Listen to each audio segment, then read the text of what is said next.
Luke Steffens, one of the biggest shills on the internet. And turns out he was previously known as Lukey Poo. Yes, that is a completely ridiculous and stupid name. But he rebranded. And why did he rebrand? Because turns out he was plagiarizing videos. Well, one was confirmed, but a lot of people are saying that he plagiarized multiple videos. And let's be real, if you're doing one bad thing, chances are you're doing multiple bad things. But again, not confirmed. But in any case, Clair Obscur Expedition 33 is a success, and he said it's gonna be good. Imagine the guy who constantly lies for money said that this is gonna be good. Let's see what else he said. Well, everyone, Expedition 33 has been out for a few days now, and many of you have been playing it and eating it up and hopefully understanding what I said in my review, which is that this game is a freaking masterpiece, and it is insane to think that this was made by 30 people, especially when you consider where they came from and some of their backgrounds, which we'll get to and we'll talk about more in this video. But Man, he is gonna be mentioning the fact that I said that this was good forever, okay? But it probably feels good for him, considering, I mean, he needs to say everything is good. This is the typical Luke Steffens way, by the way. Game is almost out. Amazing! Game comes out, it's shit. Review doesn't tell you it's shit, by the way. Then everyone says it's really bad, and no one thinks it's good anymore. And he's like, "Well, we kind of knew it's bad, right?" What a time to be alive. I do want to kind of go through the game a little bit in this video, explain why I love it so much, and I also want to explore some of the long-lasting effects that I think this game is going to have on the industry. Because if you think that the industry is just gonna like largely hand wave this game away, no, everybody's paying attention to this and what this game represents, which is something The industry is probably gonna try and ignore everything and not care as it typically does. Again, Baldur's Gate 3 was a lot more successful than this. Let's be completely real. Clair Obscur is still extremely successful, especially for its size. But still, Baldur's Gate 3 got completely ignored. And this is probably also gonna get ignored. Who was the guy who made Final Fantasy and said that these types of games no longer have an audience? Even he's probably gonna ignore this. pretty remarkable and transformational. Like, this game is going to change the gaming industry, and I don't mean that lightly. I seriously mean it, and I'm going to explain what I mean over the course of this video. So Wow. buckle up. It's going to be a good time as we fly around as SGA. I should say, don't worry, I'm not going to get into any like crazy spoilers or anything. So rest assured, if you're nervous about story spoilers, I know all of them. So I'm not going to be doing anything that could potentially upset you or disturb your time and enjoyment with the game. I just want to talk about it. And boy, oh boy, is there a lot to talk about. Such as this little fun fact, which is if you go to Sandfall Interactive's LinkedIn page, the page of the team that made the game, and you look down, guess how many employees they have on LinkedIn? 33. 33. Can't make this up. 33 employees made Expedition 33. There you go. But we're going to talk about all this reception, the impact, what other people are saying about Expedition 33. We're going to get into all of it. But first, I want to say thank you to links below. Okay, so there's been a lot of reactions to Expedition 33. I think for most people, the reaction has pretty much been echoed by this. The prologue was that good. Thank you for changing my life. I literally released today and you've played 1 hour. It feels like that. You play through the prologue of the game and you're just like, my life has changed. I'm forever different. It hits you in the feels. It's like the opening of Up, you know? It messes you up by the time it... No, it's good. Prologue is good. It makes you care about... Why do people like this even do reviews, okay? They are incapable of literally pronouncing any emotions. They just can't. The prologue doesn't change your life. It makes you care about the characters, okay? That's what it does, and it does a really good job at it. It even starts, you know? Nothing more, by the way. Nothing more. Well, it makes you understand that the culture is different and also like stuff like that, but nothing more. Now it's one of those. But don't get me wrong, there's also been a scant few bad takes, I would say, about Expedition 33, such as this one that was clipped from Stephanie Rose from Polygon, of course, where they said that the parry system in Expedition 33 represents like 0.000000005 frames at best. If you want your party members and Well, it's supposed to be hard and rewarding. your controllers to not die, focus instead on dodging. Like they're literally telling you not to engage with one of the most fundamental gameplay mechanics in Expedition 33 because it's too hard. It's crazy. Don't listen to this person, please, for the love of I was shocked at how stupid this parrying take was, and then I realized it was from Polygon. Don't you love it when the kettle calls the pot black? Can't say that I'm surprised, lol. I agree with Stephanie. Ignore this advice.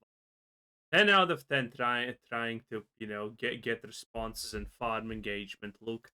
God, I agree with Stephanie. Ignore this advice. Just play the game. Have a good time. You know, gaming journalists will never fail to blow me away at some of the most stupid things I've ever read. It really is remarkable. But, I mean, you do have to give everybody else credit. The consensus is that this game is remarkable. It's sitting at a 92 on Metacritic. It actually is the currently highest rated game of 2025. It actually broke past in the decimal range, past Blueprints, which was the previous front runner. So it is now the front runner for Game of the Year, at least through Metacritic, and it has the highest user score rating of any game of its kind in gaming history. Yeah, I mean, makes sense, doesn't it? I mean, there is really no way of twisting this into anything other than a triumphant success. Again, when you especially consider the fact that this was made by like 30 people. This is the clip that they shared when they revealed the game. This is like the team that made it. This was last June. I remember. Oh, look at all the diversity there. Holy. Oh. Only black. Oh no, wait. What's that? Oh shit. Wow. Who would have expected? Anyway, how many women do we have? 1, 2, 3, 4, 5, 6, 7, 8. Did I count you? 9. Okay, that's reasonable. Remember seeing this trailer for the first time and just thinking immediately this game is going to be something special. And this is the team. Like, these are the guys that did it. Isn't that, like, that's insane. This small room of people is. It could have been better if there was more diversity and, you know, a lot more women, okay? Everyone knows that. Everyone knows that it's true. The team that made this behemoth of a game that, again, I think really will change the industry. I got to give them all the props and love in the world. It really. He keeps saying change the industry, but what exactly? How? How do you say this game is gonna change the industry and then just not explain it 5 times already? Is the change the industry part gonna be like the last 3 sentences? Really is remarkable. But you want to know what's also crazy, other than just like the high player counts, the fact that they've already sold 1 million copies. That's just sold. That's not even counting Game Pass, like playing and people engaging with the game that way. You see, this team is from all different areas of the tech space. There are some people here that have worked on games before that I'll show you in a second, but there's also people that have worked at like competitors to Uber. Like a French competitor to Uber was their last job, and now they're in charge of like operations at the company. Like they. Yeah, that sounds actually pretty good. Okay, so this is probably gonna be the most shameful part of my life until the day that I die. And then I want no one to ever mention it. My profession is in business finance, okay? Worked at the government, blah, blah, blah, all of this good shit. Companies, finance, how it works and shit like that. And it turns out Luke Stephens is technically also that, I guess.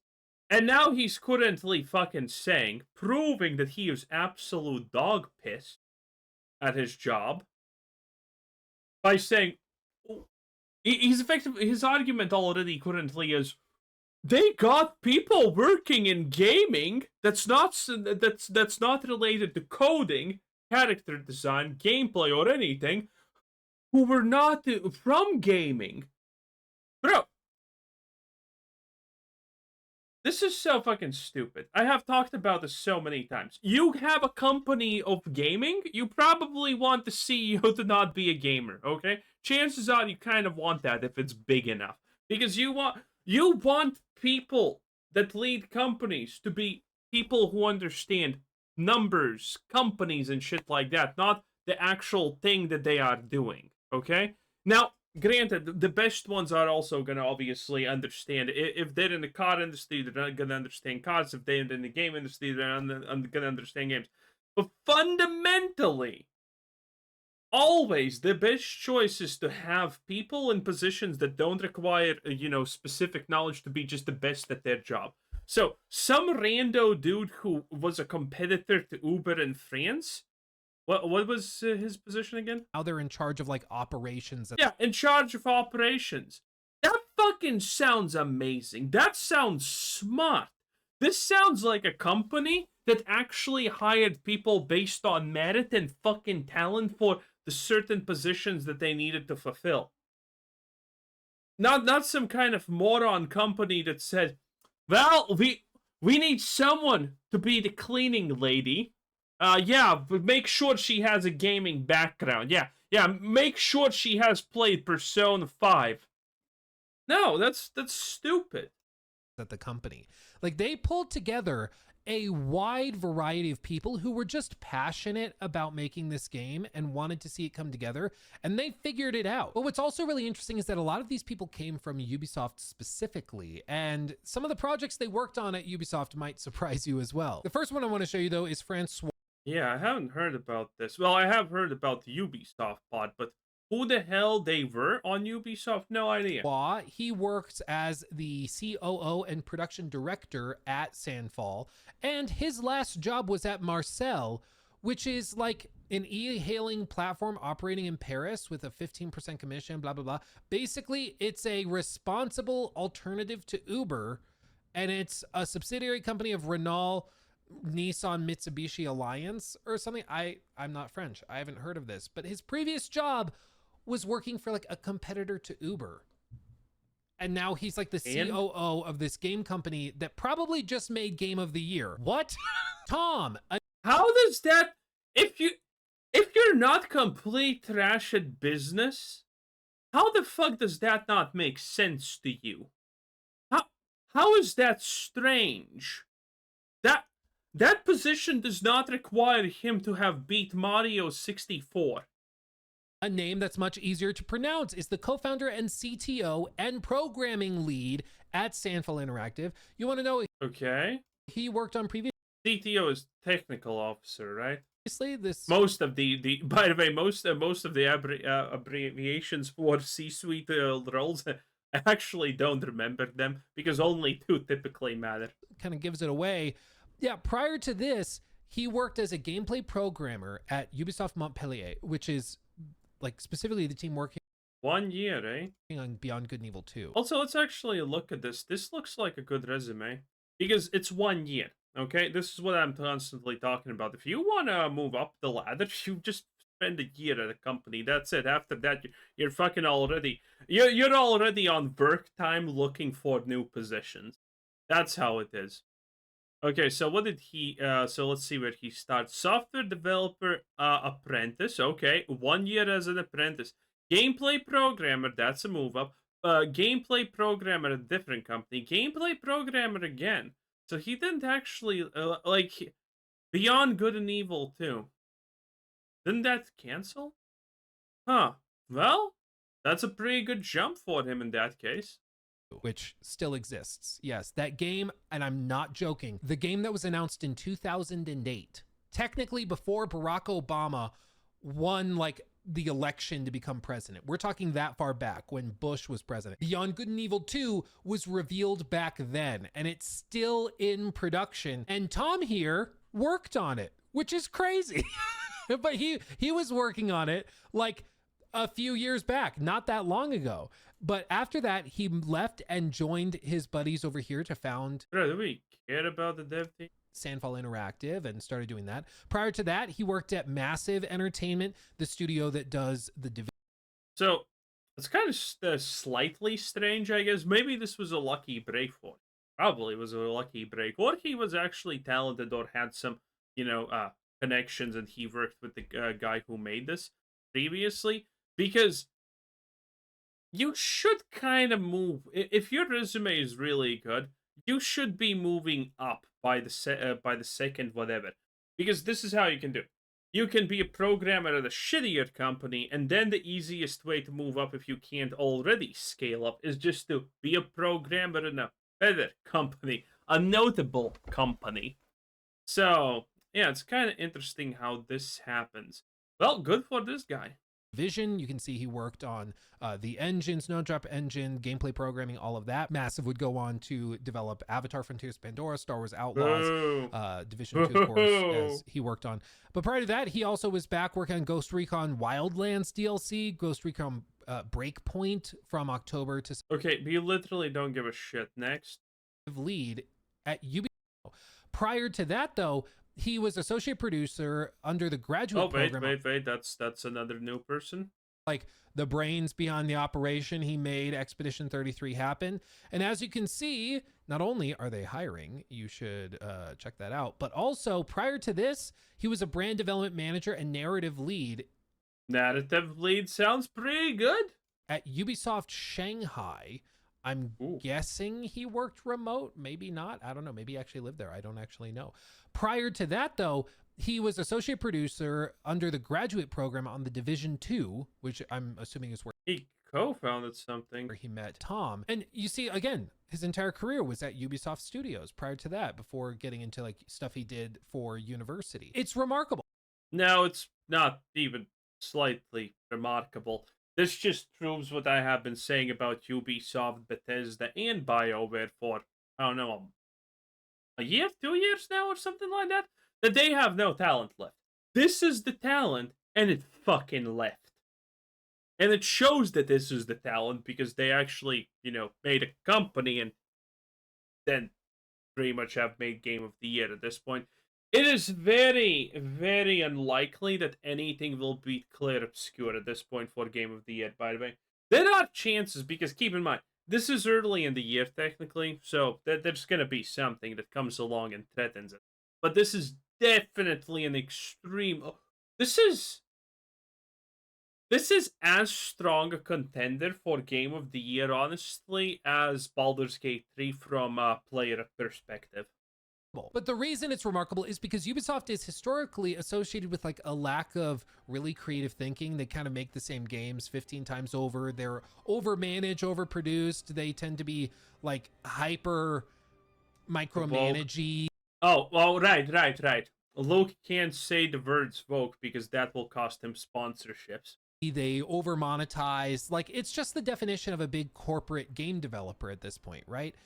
And to see the developers of this game come from those offices shows something really, really remarkable that is very important to remember in all gaming discourse. There are talented developers everywhere. There are talented developers even at the studios and publishers you don't like. They work in those offices and they are still talented there. They're talented wherever they are because they're just talented people, which is probably how they got a job. I don't know about talented, though. Again, this could be lightning in the bottle. We honestly don't know that. They made one good thing, but let's see if they can make another good thing. Fingers crossed that they can, by the way, obviously. But, we don't know. Maybe this is lightning in the bottle. Remember, Obsidian, Fallout New Vegas. Lightning in the bottle. Obsidian has not made anything worth dick since Fallout New Vegas. That's it. That's their only claim to fame. The Outer Worlds, boring, safe, predictable, whatever. The Outer Worlds 2, obviously, is not going to be good. I think The Outer Worlds 2 is going to be a disaster because they're doubling down on new weapons and shit, while the problem that people found with the first game is safeness of the story and things of that nature. Limits of those kinds, not actual combat and weapons. No one give a shit. And what else did they make? Oh yeah, Avowed, right? Avowed was shit. Well, Avowed is like a 5 out of 10. If you're super bored, you might as well play it. But that's in the same boat as Diablo 4. Only you're probably gonna play Avowed for more than 2 hours and then forget it exists. So I guess they won over Diablo 4, which is not really an achievement nowadays. Job there in the first place. But all they need is the chance to express their talent, to show the world what they're capable of. Once they get the chance to do that, they can make a Game of the Year He missed. contender. They can do that. Oh, I'm just a little too far away. God damn it. There we go. Mother. But this is why I think it's just so crucial to remember that, because often when we talk about games and the industry in general, we can get like very, I'm so much higher level than these people. Oh, I feel bad. People. This feels bad, man. No, I'm sorry. Okay. Sorry, guys. I'm sorry. Oh, jeez. But what I was saying before I accidentally started curb stomping some of these guys is that, like, this industry is filled with very, very talented people. Okay, so can we get to the moment where he starts yapping about something stupid and how this will change the game industry? What will change the game industry is the complete change of actors, aka all the shitty AAA trash burning down, which it is. Okay, complacency is the most notorious silent killer of anything anywhere, and that's what's happening in big strides. And these AAA companies are gonna be replaced by new ones. Larion, maybe this. Who knows? There are options. There are a lot of options. Arrowhead even. No, Arrowhead hates us, and they're giant woke pansies. But there are, and it's going to be changed. The AAA is going to be changed by the currently indies and AA, and then we're going to have like 5 more years of great gaming, and then the cycle will repeat itself. The companies that we once loved will once again have bloated too big, become too corporate, become publicly traded companies, and lose all value towards us, the player. And guess what? They're gonna be replaced yet again. It is a cycle. People, and that's a good thing, and we should celebrate that. But it means that whenever you have the feeling of like being like, Ubisoft sucks, or this studio doesn't know what they're doing, or the devs are idiots, they don't know what they're doing. Remember, the people that made this game were just a few years ago working on Ghost Recon Breakpoint. They were just working on Beyond Good and Evil 2. They were just working on those projects, which we poke fun at and make fun of all the time. But the moment that they were given their creative freedom, they made a masterpiece, like an undeniable masterpiece. It really, really is remarkable. It's very, very impressive, but it shouldn't be ignored, because it means that we really need to keep a broader perspective when we talk about these games, and studios and publishers humanize the developers. That's a good thing. We should really try to remember that there is talent everywhere, and 99% of the time, the problem with these studios are all managerial. It's all a matter of direction. It's all a matter of corporate overreach. It's a matter of being primarily concerned with how they're going to monetize the game instead of making just a really good game. Because for Ubisoft, EA, Take-Two, like for all of these huge companies, one of the biggest difficulties is finding a way to get talented individuals in your studio. But then they kind of forget that the second step... I'm sorry, that's a retarded opinion, okay? He's effectively saying the biggest names in the industry who everyone wants to work for because that's amazing on your resume and that is a dream for a lot of people. Those people can't find good people because no one wants to work for them. I'm sorry, that's just pure blatant autism. That's not even an opinion at this point. Step to that, which is most important, is to get those talented individuals to use their talent in a way that benefits the company. In other words, getting them to make this game while they're still working for Ubisoft. Like, don't you think Ubisoft would kill to have a game this successful? Of course they would love it. Now, they probably would want to attach battle passes to it. They'd want to attach, day one DLC and in-game store, all sorts of stuff that would probably permanently affect the quality of the game and the scope and what it's actually capable of. But, that just is the age-old dilemma for a lot of these big corporations is you get talented devs, you can pay them decently, but it's how you find those good ideas and how you harbor them and foster them into something that's marketable.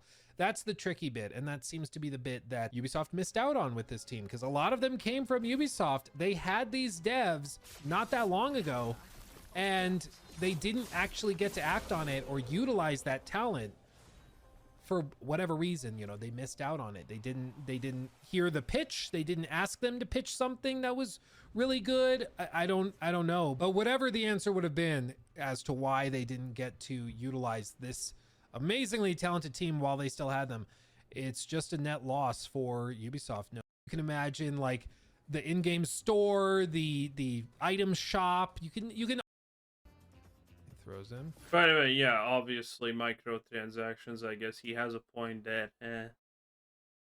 Companies are getting pause with, or giving pause with, whatever the term would be. You see, this game was made by 30 people, and one of the most common reactions when people see it is, no way this was made by 30 people. That is crazy that this was made by 30. Okay, I'm assuming he's never actually gonna explain what exactly the AAA industry is gonna learn from this. 33 people.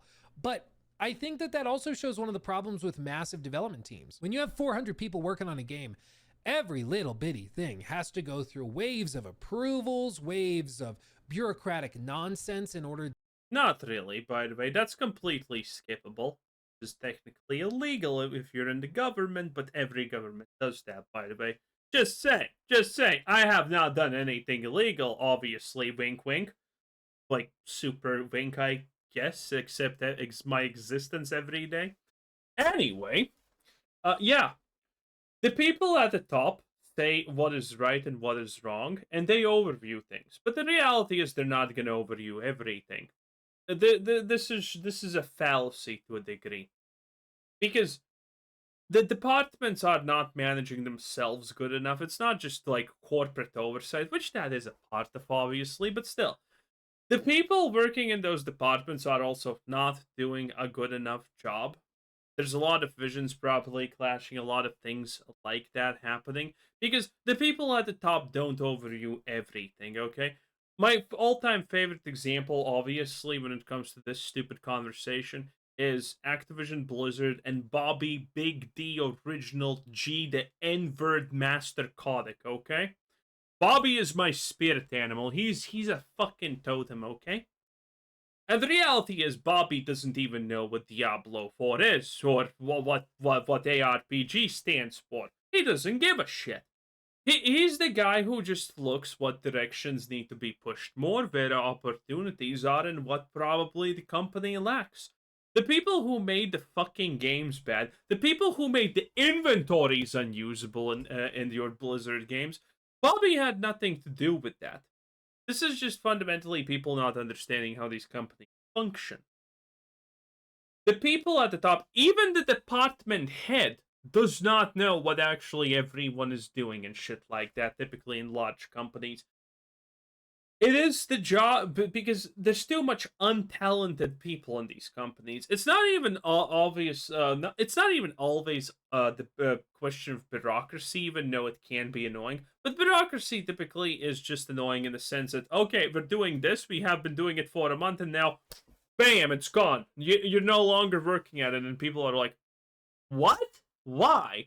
Don't know. CEO said reasons. There you go. That's the annoying part, okay?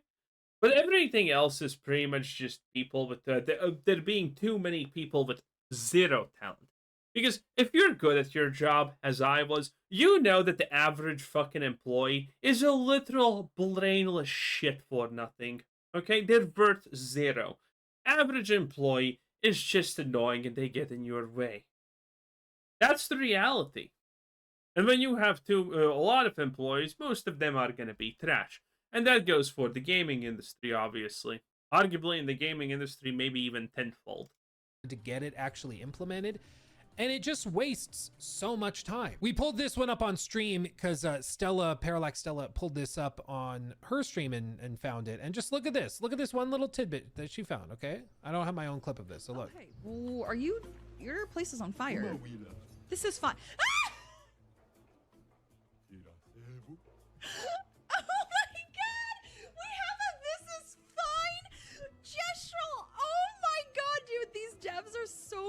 And there's a lot of things like this in the game. There's a lot of little bitty. Wow, I'm basic as fuck. 10 out of 10. Anyway, yeah, that was Luke Stephens. Did he answer the question at the start? If he did, I missed. No, actually, let's click here. Look how much freaking money they're making, which is all they really. Okay, there we go. No, what is the rest of the industry gonna learn? I don't know. I don't know. Anyway, Luke Stephens, everyone. 10 out of 10. Bye.